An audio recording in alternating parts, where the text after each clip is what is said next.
Thanks everyone for joining. We're welcoming Denis Castilloux tonight to talk about his adventures as a volunteer official to many international events around the world. It's been really, really interesting. As we go through this, I hope that everyone can go on mute. And then if you have a question, raise your hand. We'll also take questions at the end as well. So your 10 o'clock is in 2 hours. So why you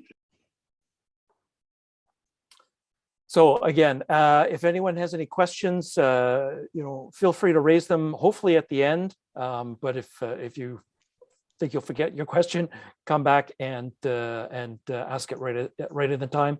Denis has some slides, some stories to tell, a little bit about how to work or how to get access to volunteering at international events. This is just one part of our speaker series for the Ottawa Sports Car Club. The Ottawa Sports Car Club is an automotive and a motorsports oriented club in Ottawa, Canada. And we have participation in road racing, volunteers and officials, rally, karting, pretty much any kind of motorsports, we're involved in it. We have many international officials and volunteers within our club. Denis is one of them, and we're very, very proud that he is a club member. Denis, do you want to take it away? Maybe say a few words about yourself and then get into your slides. Thank you. So thanks a lot again for having me as a speaker. It's all really new to me, but I'll try to make my best to entertain you and have some info pass. So we will enjoy that night. Thanks again. So I divided it in 4 blocks. So it's going to be how to get involved in motorsport, how I got involved in motorsport. Second, some stories about funny or memorable event through the years. Third, how to become an international pit lane marshal and what I've learned from my experience. How I got involved. Let's put it this way. I'm going to try to let's start from who I am and where I'm coming from. I started out, I was about 16 or 17 years old, being a motorcycle mechanic on Harleys, mostly on Harleys and all the Pit bikes, Triumph and BSA. Before that, obviously, I was on a bicycle. So, and in the late 70s, I became a CNC machinist. Was working for Minesco Aerospatiale. We were doing a landing gear, and I was among the first who had the privilege of working on CNC machine. We were using tapes, reading tapes through holes, just like the old computer that you see in old movies. I've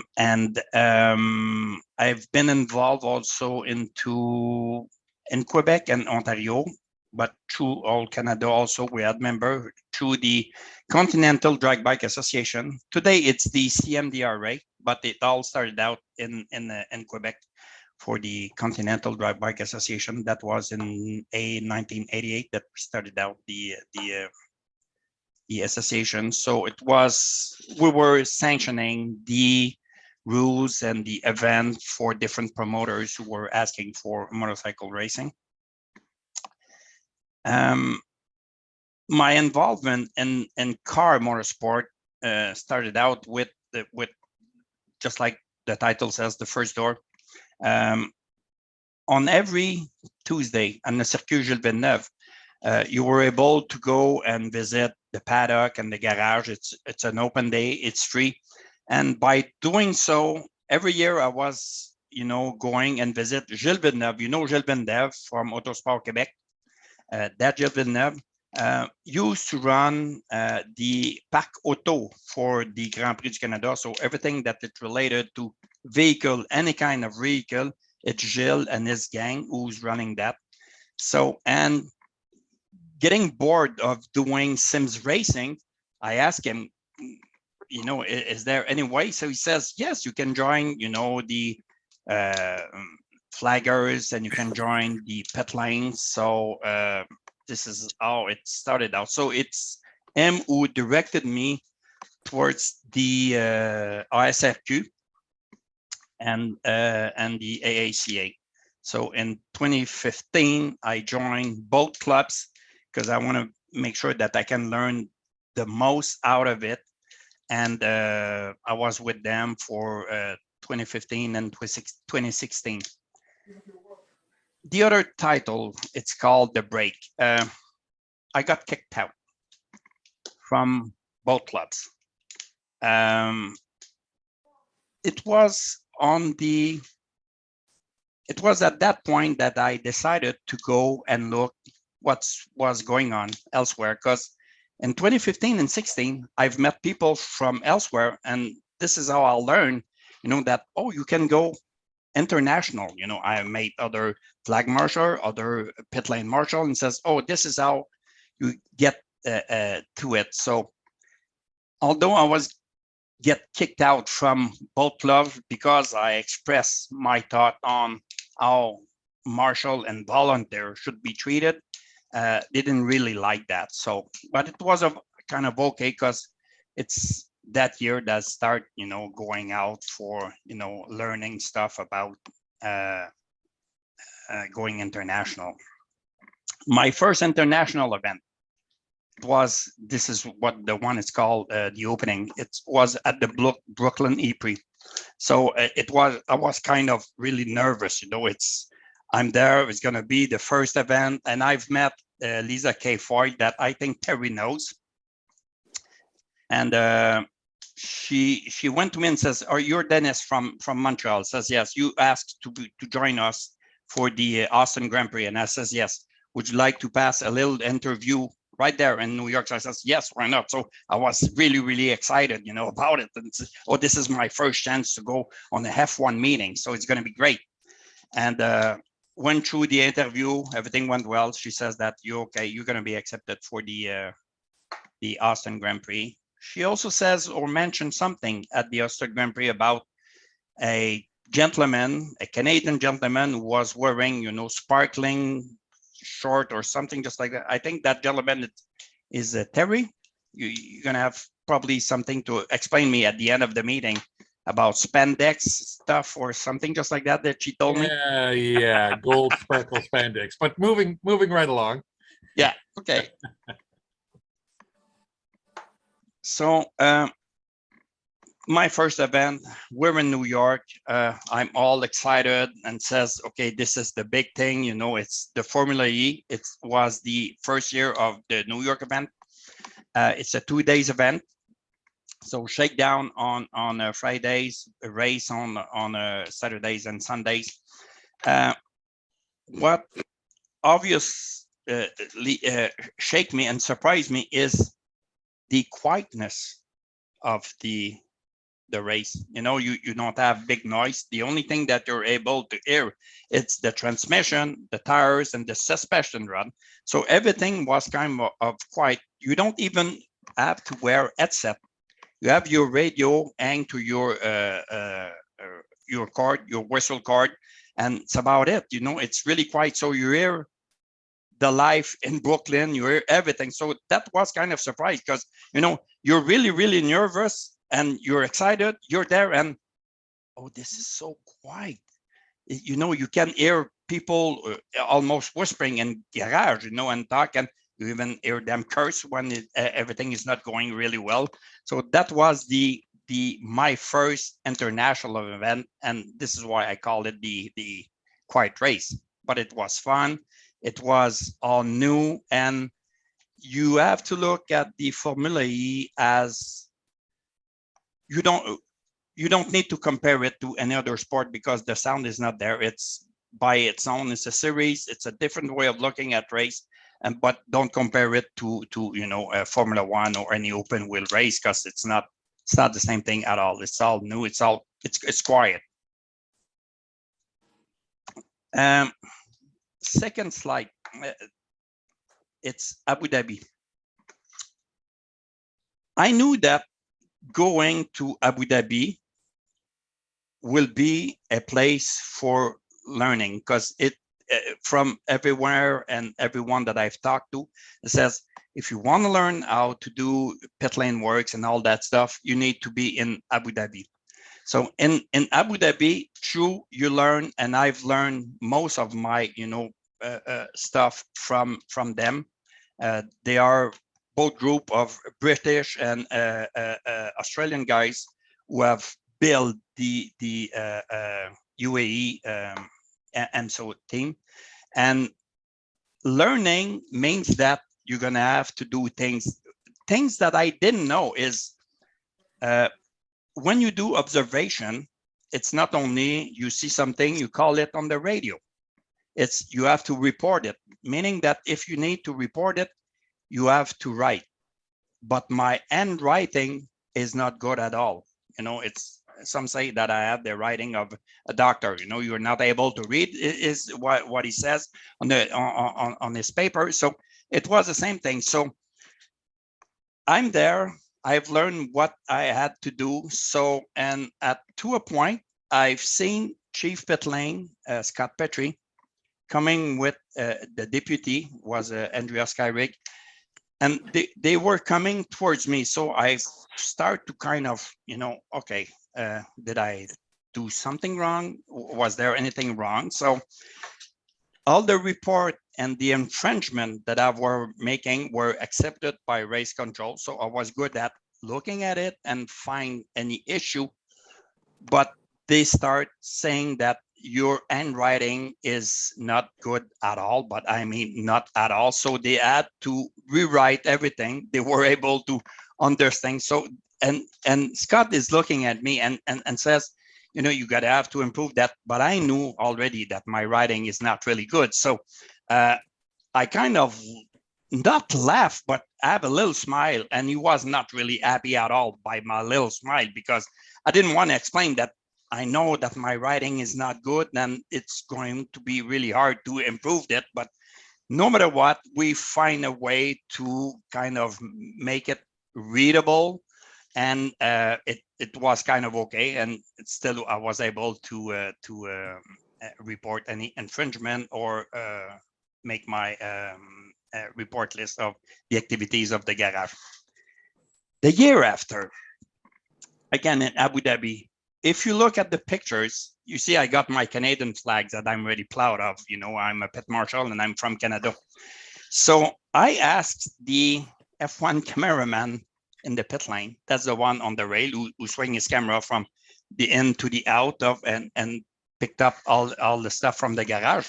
So I asked him, okay, can you get a better shot of my arm? Because I wanted, to kind of make that pictures or video usable to kind of, how about joining? So, or just like tonight, it's a good example.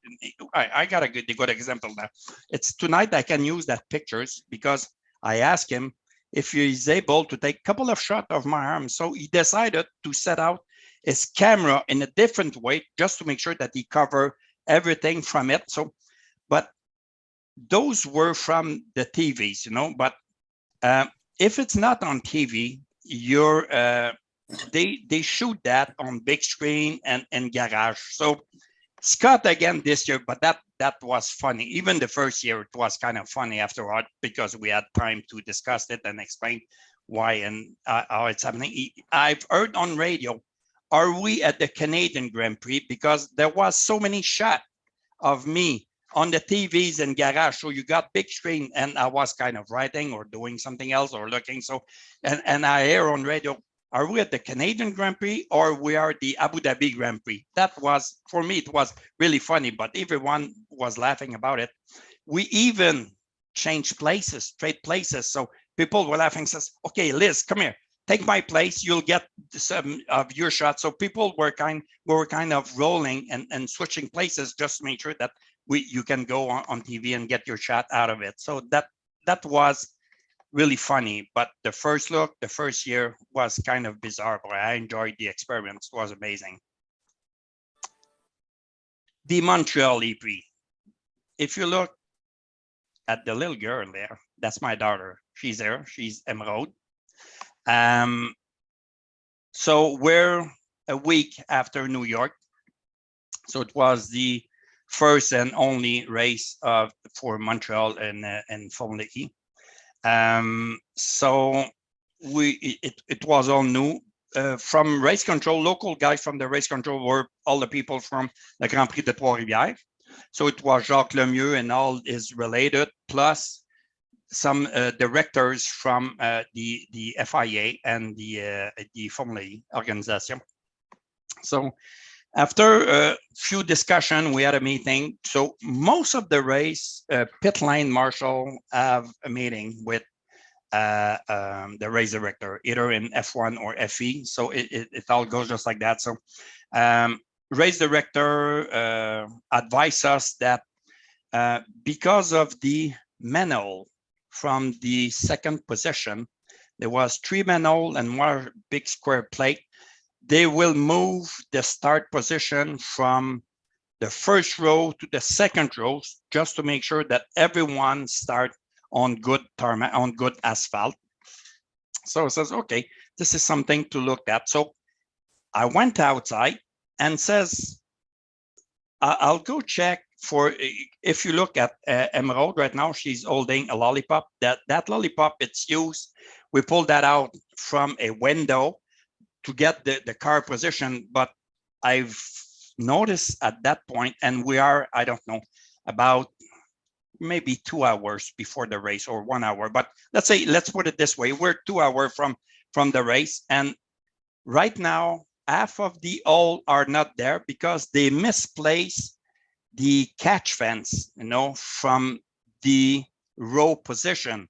Not even the first issue is we start from a row back, so at the end there's a missing 2 holes are missing from the last 2 cars, but plus all are misplaced. So I've called the race director, Oliver. And I went to him and says, okay, would you like to come with me? I want to show you something. So he says, yeah, perfect, we'll go out. And I says, this is the issue that we're going to have to deal with it before the start of the first race on Saturday, because all are not in place. So we went out, take some tape, mark the spot that we wanted to have the lollipop out for the racer on the grid position. And after that, I've called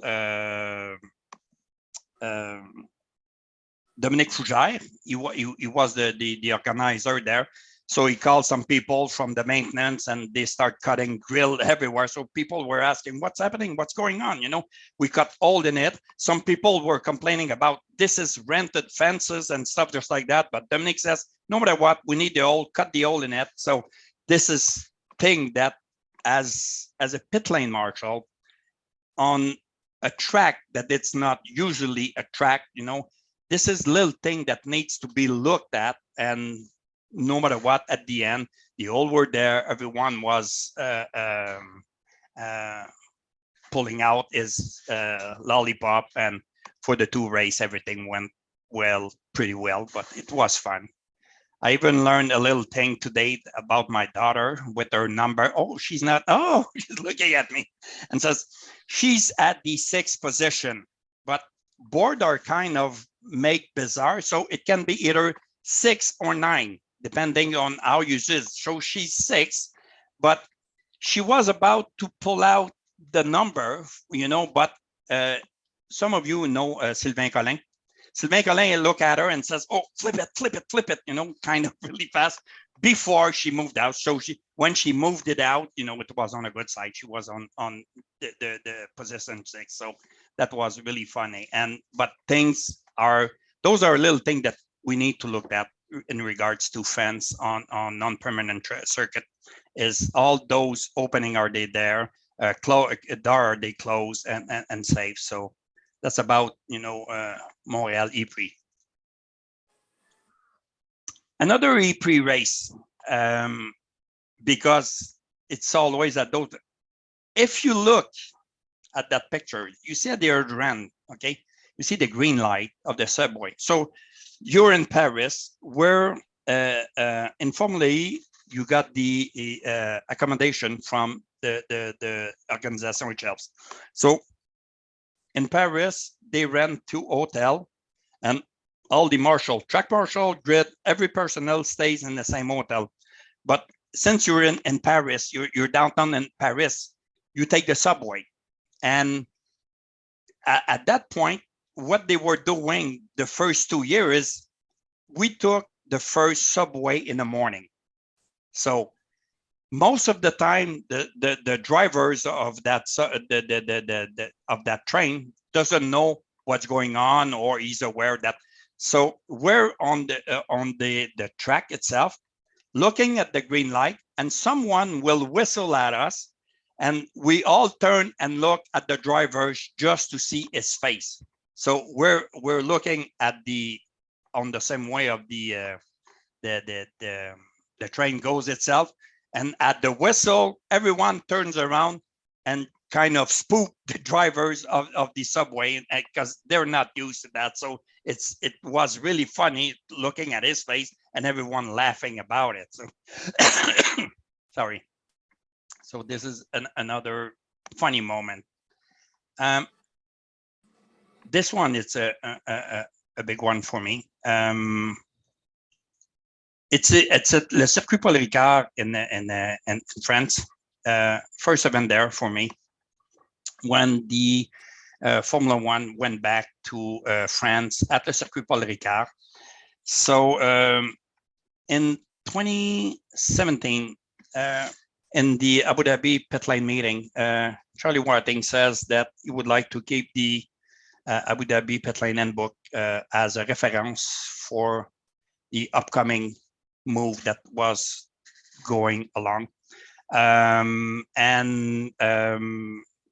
The way that he mentioned it is some changes were coming in. So I had little chance to talk with him. So after that, to different occasion, I had the opportunity to continue that discussion about what was going on. And at Le Circuit Paul Ricard was the longest discussion that I had the opportunity. It last, for me, it was really long, and I was really happy because I'm a fan of him.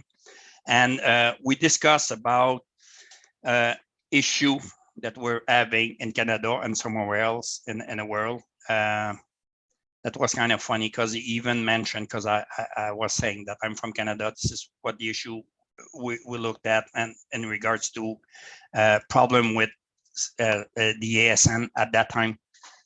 And he kind of let himself go and says, oh, the unknown ASN. So he was calling the Canadian ASN the unknown one, because, you know, it didn't want to join in anything.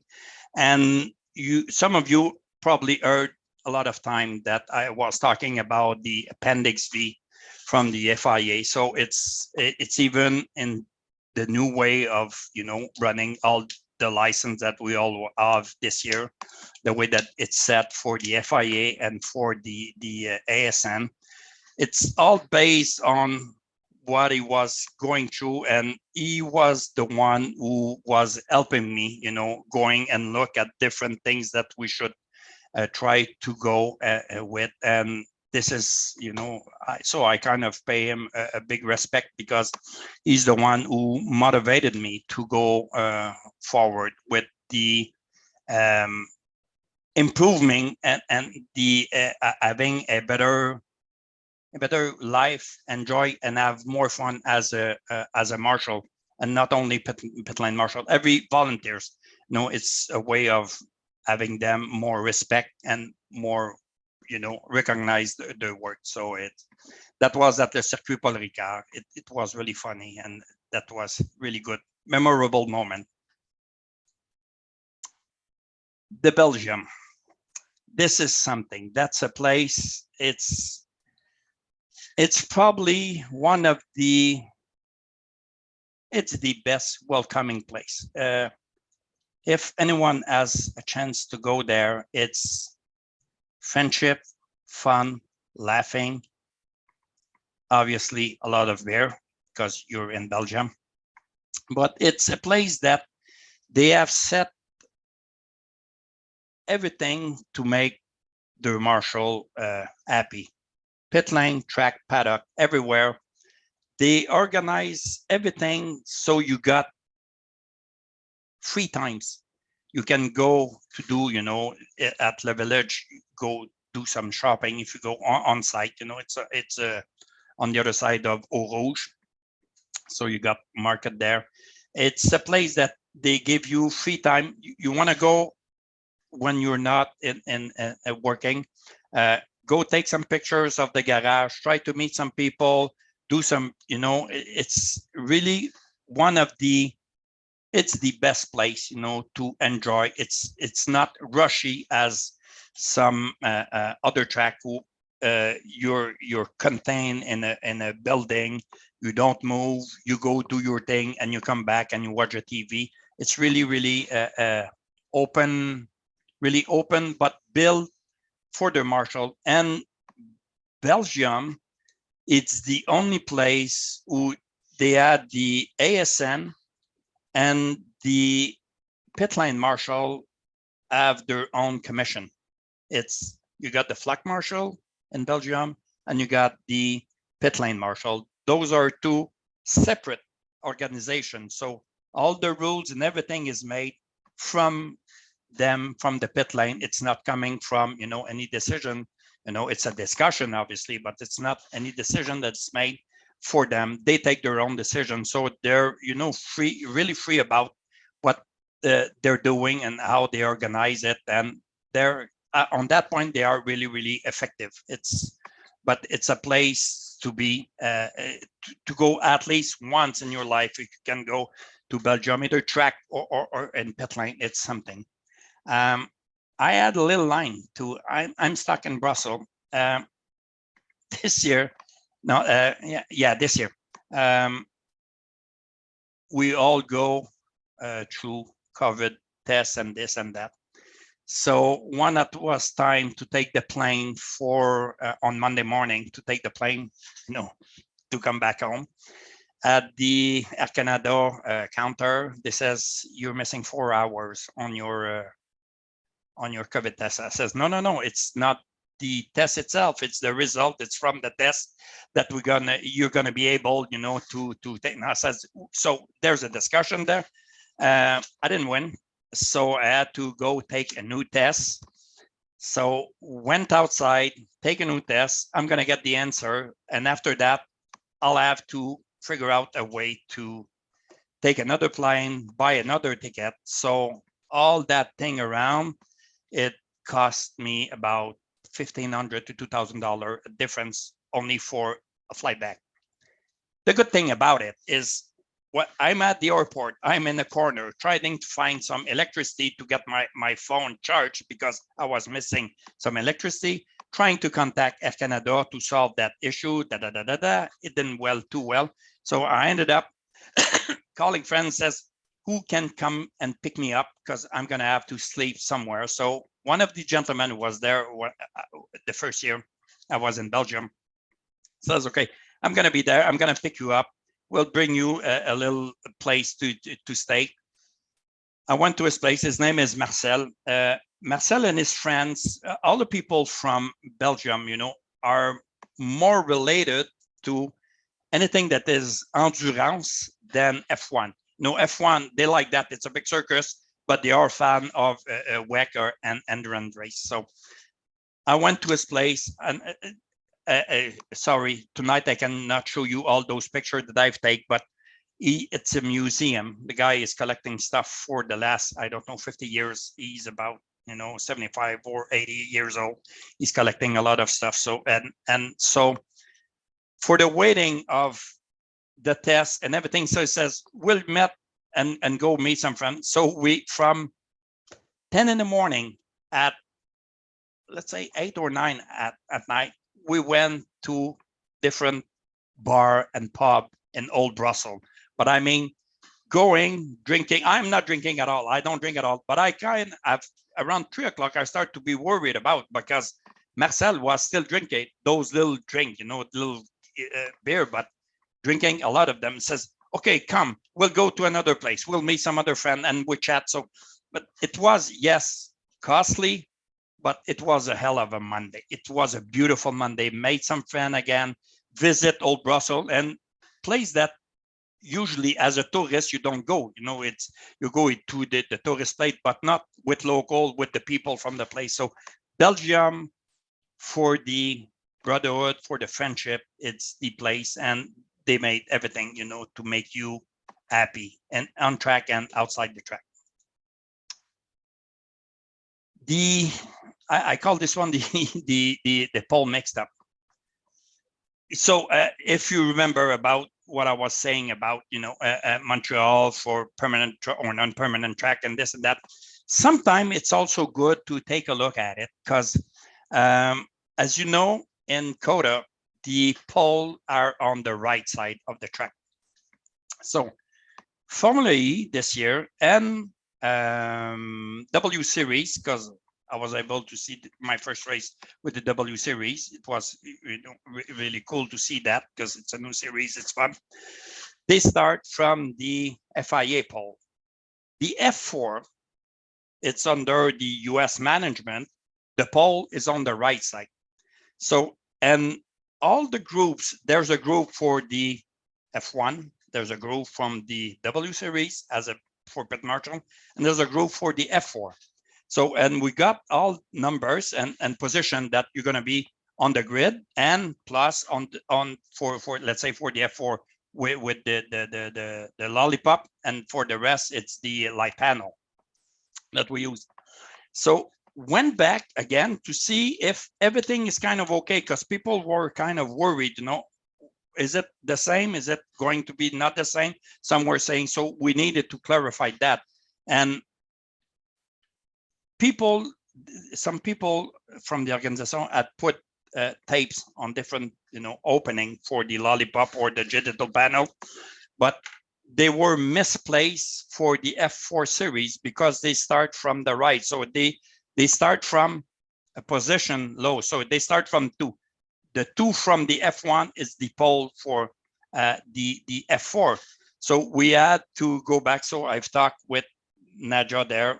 She's the chief pit lane. She says, okay, would you like to come with me? So we rewrite all the 38 position. Is it 28 or 38? 28 position for the F4 car, because there was a lot of F4 cars. So we write down everything just to make sure that when grid marshal goes back to their position, so they had colored tape plus their number, just to make sure that we kind of put it really simple, just to make sure that everyone again is not stressed about what they have to do, because when we chat about it, just like we're doing, you're not really nervous about it, but where you are on the track with the noise, with everything, every grid and pit lane marshal are really, nervous about it and says, okay, am I going to do okay? I'm going to pull in or out my lollipop again, or did I push the digi panel right or again? So you're really nervous. So I kind of, everywhere that I go, take a look at that just to make sure that when they go back on their position, it's kind of cool and easy to do. But that was also kind of funny, running for that, try to cover it and make it happen, just to make sure that everything is kind of cool and smooth. This year, obviously, everyone noticed it. The Abu Dhabi, it's the Abu Dhabi Final. It's being in a pit lane at that place was, like I said, was kind of emotional and intense, because you got those 2 big teams who are going to fight for their position and everyone is working, at their best to make sure that they're able to win.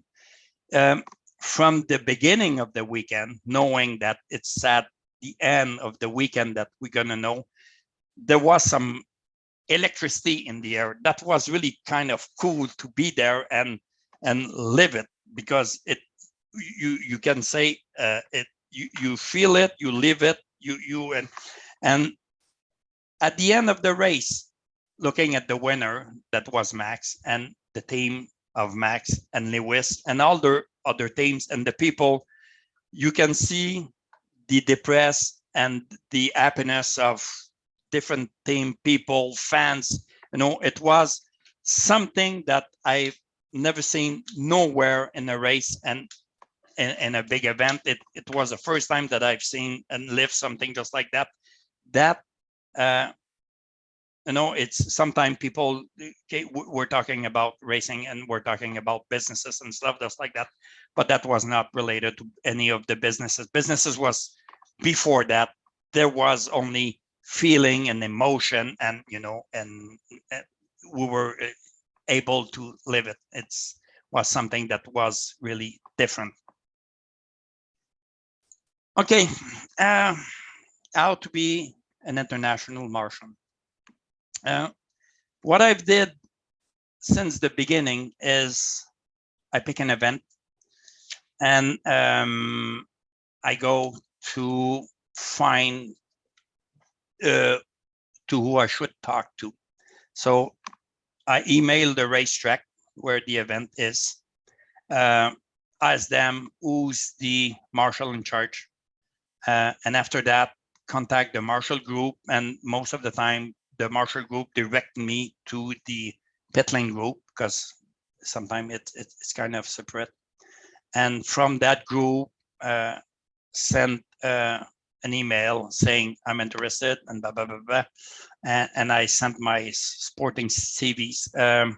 Walter, who is there, was the one who showed me how to build a sporting CVs at first, and grateful you're there. Thanks a lot again. From his info, I start building mine, because his was a bit larger. Mine was really thin at first, but it's getting better and better. So, and get the contact, and it's about it. You got the registration to do and go for it after you've been kind of non-officially accepted. Book your flight, book your room, and notify your spouse that you're leaving again. So this is how I all started out, and after that, it's sure within years, you still have to apply, you still have to go to registration, but it's easier, because you're getting known from the local people, the local place, the local track, and but still you have to go through. It was the same thing for Miami this year. Everyone had to go through, and the amount of people who tried to go for Miami this year, it's unbelievable. It's one of the race that people wanted to go. What I've learned from my experience, so I started out in 2015, started out doing international in 17, and it's travel cheap, travel light, it's carry on luggage. Most of the time I don't carry or any stuff that goes through the how do you call that, underneath in the plane. It's on top and underneath my seat. Make sure you got all your paper clear, and because a good example from this year is for the New York, I was invited.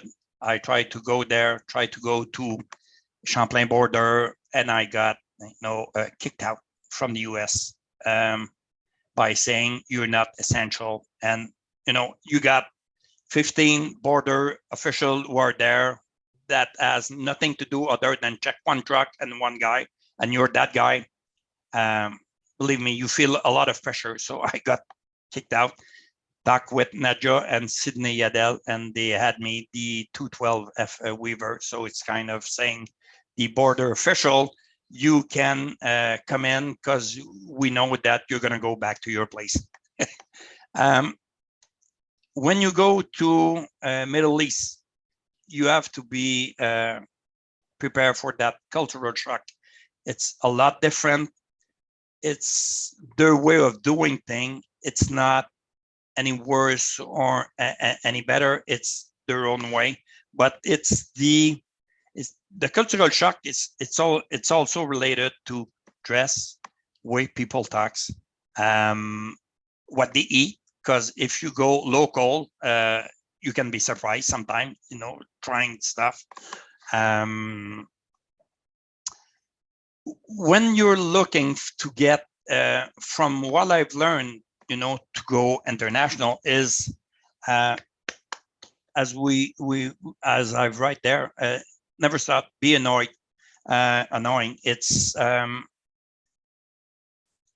It's not the number of no that counts, it's the number of yes. I got a lot more no in my CV that I didn't write off about it than the yes. But the yes are what you're looking at. It's the thing. So I still try to go some other track. My sporting CV, it's a lot better.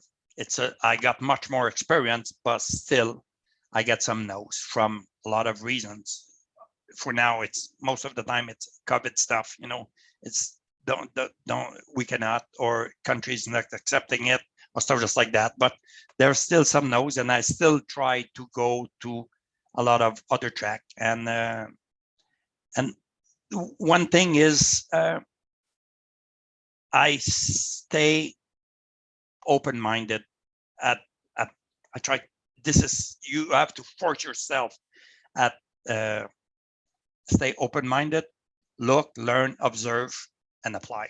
It's you have to work towards that, and it's not. Some are aware of it, but in major event, you're going to learn how major event are run. But for the best practice, it's more local event.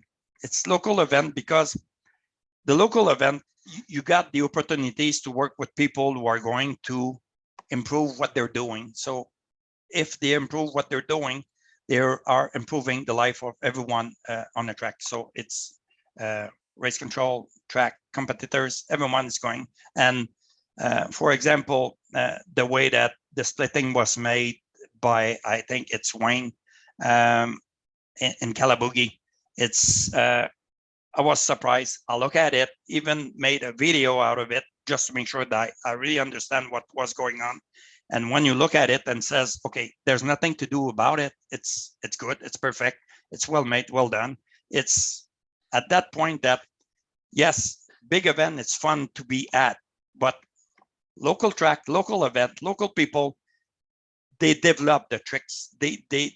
And this is the stuff that after that, you can bring to other places and say, oh, maybe I got a little suggestion there. We can improve that by doing so. And I've learned that from local track, not from a big event.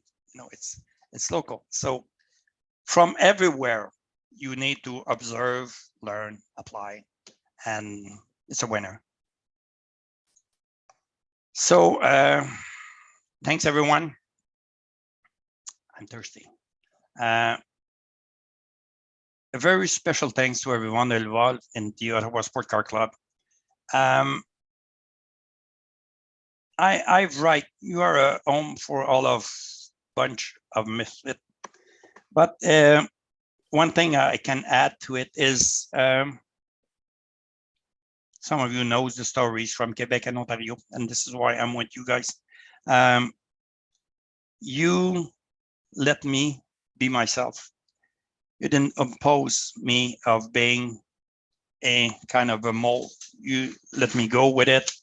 You, when I was doing good or bad, you were there to explain it to me. And this is why I'm happy to be with the Ottawa Sport Car Club and working with you. It's for me, it's a privilege to be with you guys and still learning and laughing about it.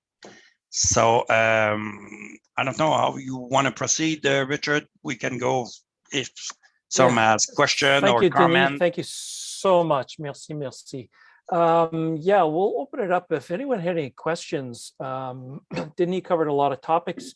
I know we have a number of people here who are themselves volunteers. Just wanted to open it up. Did anyone have any questions that they wanted to ask? Sif. If you want to unmute and ask. Go ahead. Hi, yes, yeah. Hello, everyone. Hey, Yes, Dennis, welcome. I believe I met you at the Formula E in Brooklyn this past year. Yeah. I believe so. I saw a lot of faces, but I feel like I remember you. So I guess my question for you was specifically for this upcoming Canadian Grand Prix. I'm from the United States and residing in New Jersey right now. What would be the next steps for me to attend the Canadian Grand Prix? I have my SCCA and my Ottawa Sports Club membership, so I guess I was just looking for the next steps to hopefully join you guys to volunteer there. Yeah, for the Canadian Grand Prix, you need to go on the Ascend Grand Prix. Where can I write to? The addresses is AC. Yeah, I'm trying to do that right now. Okay, it's there's a webpage from the Ascend. It's the Automobile Club of L'Île Notre Dame. They are taking care of the sporting section of the event. And there's 2 emails from there. It's either info or secretariat. You send your info to them and they reply you. And every time that you write them, they reply you and they're going to direct you to either what division you want to go or with the people you need to talk to. That's the main entrance for the Marshal there. Track and pit lane. Okay, cool. That was my question. Thank you so much. Thanks a lot.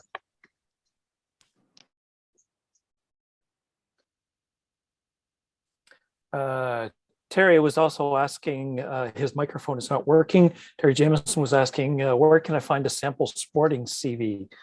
I don't know I wonder if we can find a way of sharing out of yours. I have one. I know Terry Dale's got one that's as long as the Bible. I'm just trying to think how we can share it. We could probably send one by email. I'm just trying to think if there's maybe something we could put on our website.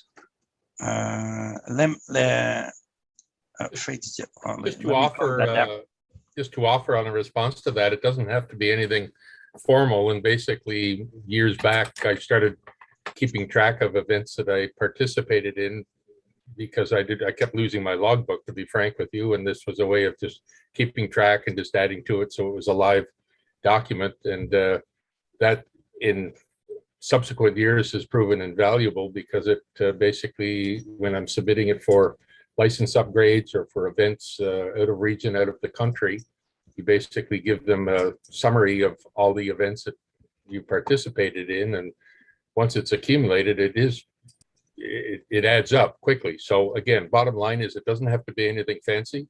I just have a Word document that I keep adding.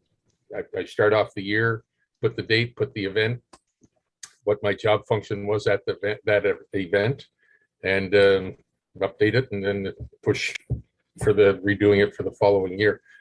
That's the easiest way. And if you can go back and recall some of the ones that you've done, as many as you can, the sooner you start something like that, it really has, first of all, it kind of surprises yourself when you realize, holy cow, there's a lot of stuff that's been going on that I've done. And but it also is impressive as well when you present it to somebody and they realize, yeah, there's an accumulation of experience and knowledge here that is well documented. So if that helps.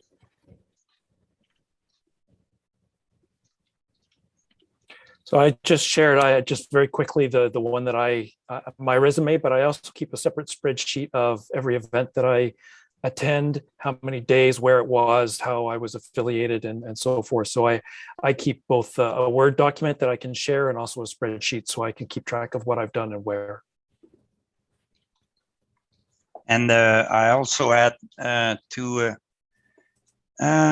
me. So,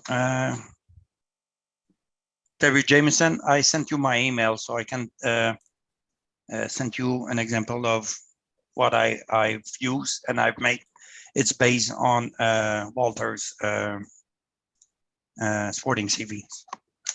It's also simple. It needs to be simple and clear. So if someone is looking at it they can look at it and says, okay, he done this and that and this and that. So kind of add the number of days that you've made, your position, what was the event, the sanctioning bodies of it, is it private or FIA? So it's good to know that. I might just chime in. What Denny was saying about keep your ears open, learn from the people that you're working with. I started doing pit lane stuff with the old Trans Am series in 2003, and then through IMSA, and then the Canadian Porsche GT3 thing. And I sort of ramped down on that. You tend to get rusty. And I worked for Denny at Calabogie last year. And it's amazing how many things that used to be rule of thumb that you forget. And it's really nice to work for somebody who will gently remind you what not to do or that you're doing it wrong, rather than call you out in public and make you feel like an idiot. It's something to remember if you have somebody that's got less experience than you. Be kind and gentle with them, because if you're really nasty, chances are they won't be back. Thanks, Denis. Look forward to doing it again this year. Maybe I won't be down at the end of pit lane this time. Depends on the sun. Yeah, and thank you for letting me use my umbrella. It's a pleasure.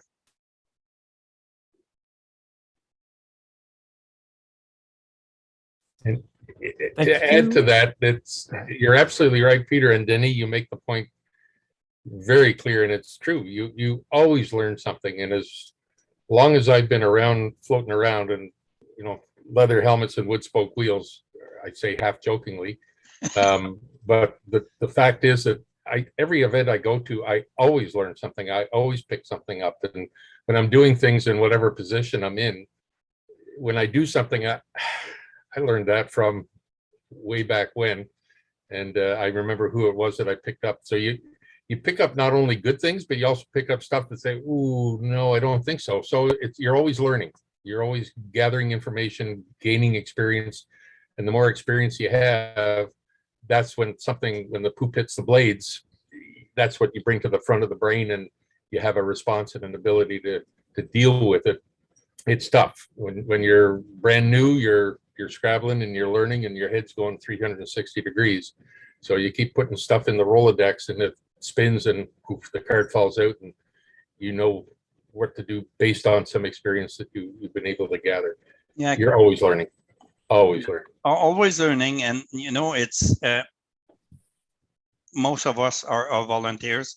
Sometimes we get paid, or we get accommodation or food or stuff just like that. But people are committed. The racer, for example, they're putting a lot of money on it, so they're putting a lot of of their, how do you say, blood, sweat, and tears, in their car and their mechanics. And being, sometime when they do mistake, it's, you need to remind them, but not yelling or complaining about it. Because I remember once, Terry, you asked me, what were you discussing with that gentleman at the car? So I was explaining that he was, I don't remember, it was related to the way that he was going too fast out of the pit lane in Calabogie, something just like that. But, I didn't jump on it. I leaned on the car and tried to explain, and laughing at it, and says, okay, this is how it needs to be done.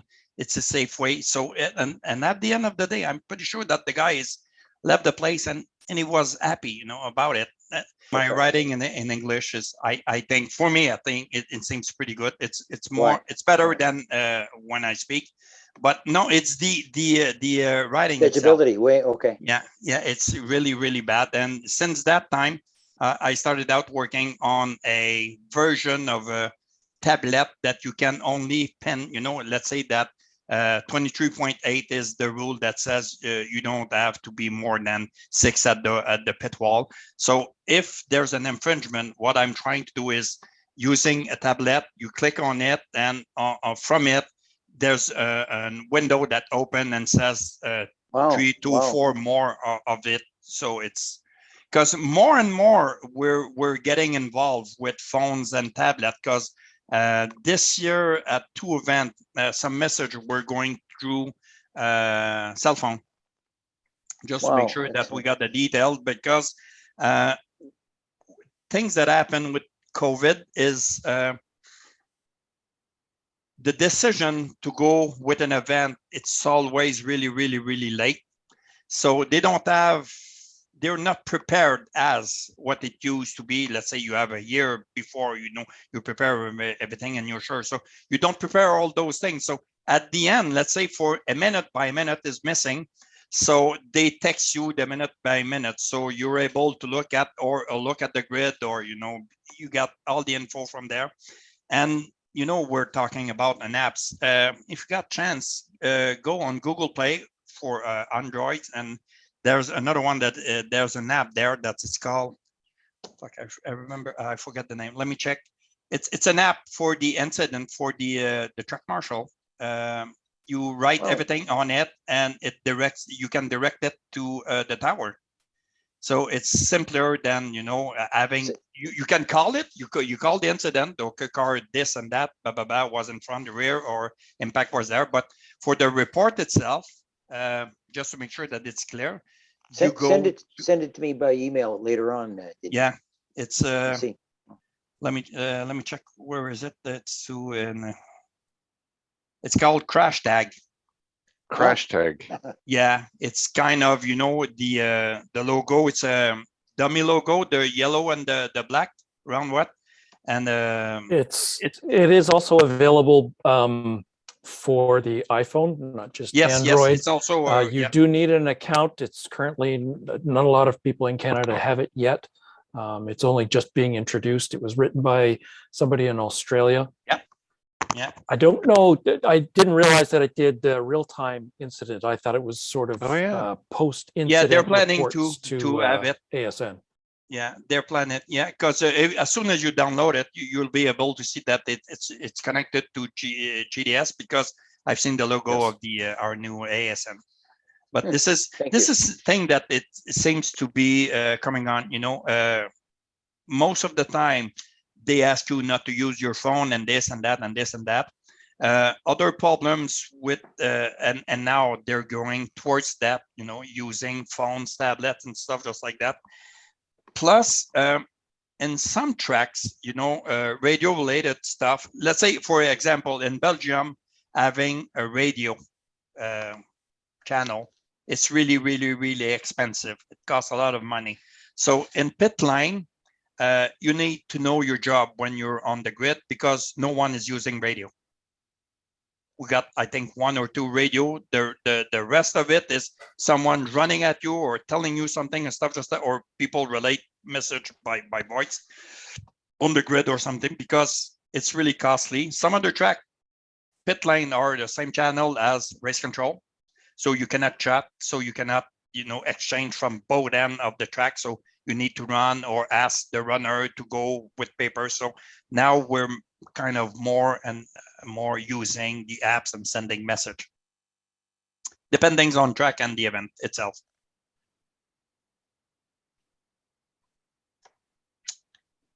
Denis. Yes. You mentioned that problem you had going to the U.S. Yeah.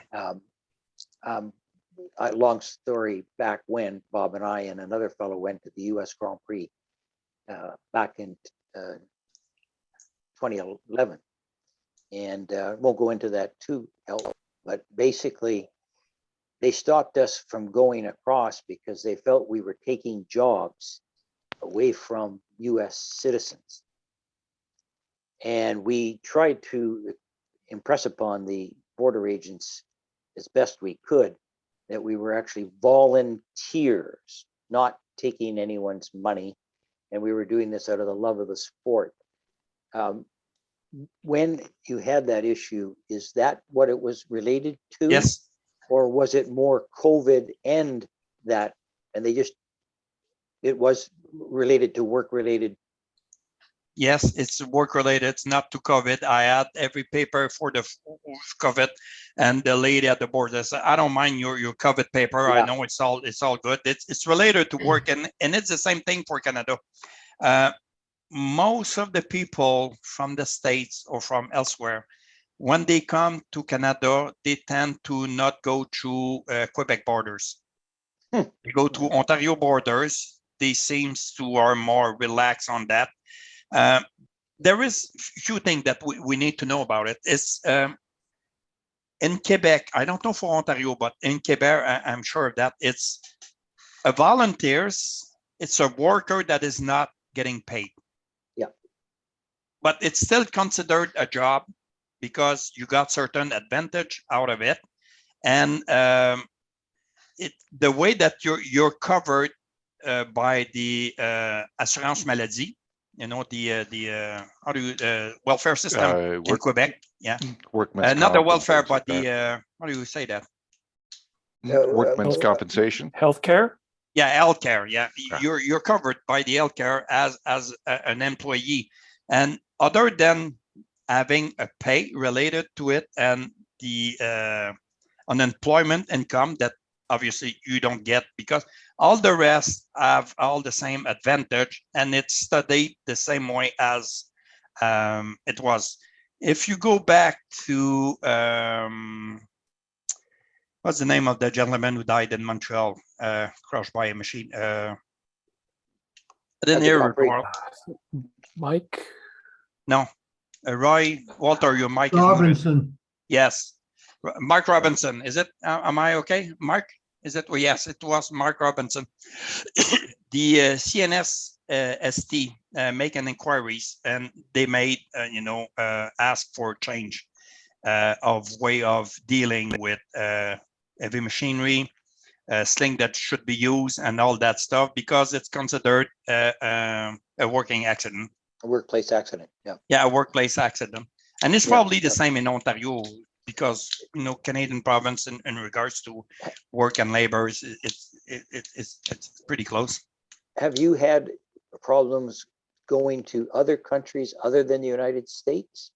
No. So it's only the US. It's only the US to a certain point. It's before, let's put it this way, before Trump direction. Those same law were there, but not applied as or enforced as it was there. So if a border officer want to, kind of not being kind to you, he was using it, but you were able to go through. But because that the use of the 212F waiver was related to a law that was passed of June of this year, was of the how do you say, decree from Trump, that one of them that he signed, saying that they need to protect that. So it was enforced really hard. Thank you, Denis. Great presentation, sir. Merci. One of the best things that I did was, after traveling back and forth across the border and getting challenged and sometimes put in the room with the glove program and everything else, was to get a Nexus card. And with the Nexus card, for years, I never spoke to an agent. I do the retina scan, walk through, get on the plane. I'd never even have one word with the border patrol folk, and it was the best thing I ever did into the US. Now, going out of the country, outside of North America, maybe it's different. But boy, I'll tell you, that Nexus card was like a magic pass. It was amazing. Yeah, I applied. I second Terry on that. Yeah, I applied for it about a month. Yeah, because but I'm still waiting. It takes a couple of months, from my understanding. I read it, and it says at least 3 months to get it. Yeah, it'll take. Believe me, it's worth its weight in gold, and it is magic. It's just, you do the bypass the lines, you're in a shorter line, and you literally, you don't talk to anybody. It's just, you're through, but and you're done. And that's it. In I think in France, Belgium, UAE, it's as soon as you have passed once, you go to the electronic stuff. So after that, they said, is it your first time? No, your second time? Yes. Go through that door. You pull your passport there.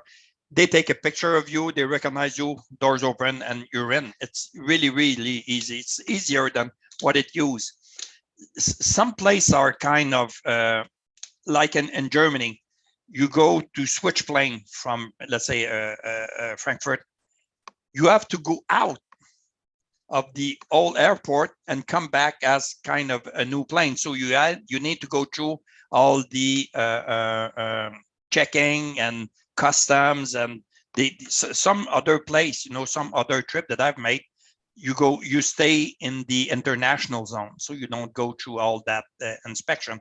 But in Germany, they tend to you make your leg there, you wait. You need to go through the system again, just like you were living in a country, go with your COVID pass and all that stuff. And after that, you head back to, let's say, UAE. But this year, I'm trying to do Monza with the help of Walter. And Singapore, it looks good, but we're not sure. And Silverstone, obviously, they're going to say no, but it's the 4th year that I try Silverstone and I get a no. But I'm going to try it every year. If I got a chance to apply for, I'm going for it. Very cool.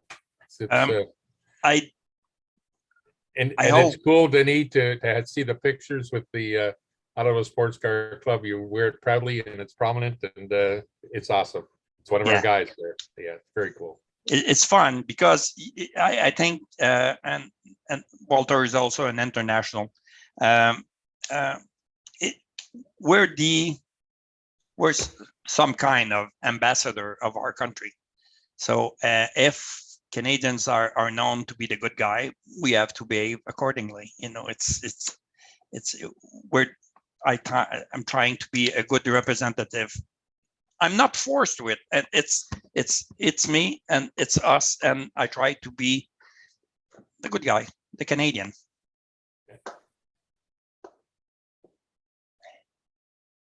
Right on, man. I hope you have enjoyed our little chat and presentation. I'm still really I'm still nervous about it because my English is not that good.